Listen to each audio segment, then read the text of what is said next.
get a reaction to the recent Pulse Asia survey that shows your lowered approval ratings? Thank you. Pricing.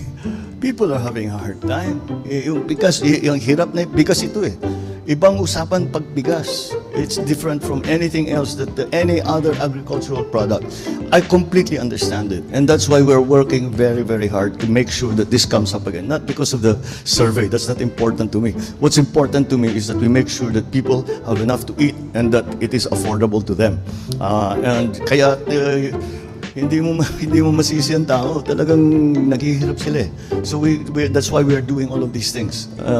That's why we are doing all of the things to try and maintain the prices at a level that is affordable to our people. Yun lang naman talagang kailangan gawin. And I think we are slowly heading there dahil ang supply natin napakaganda.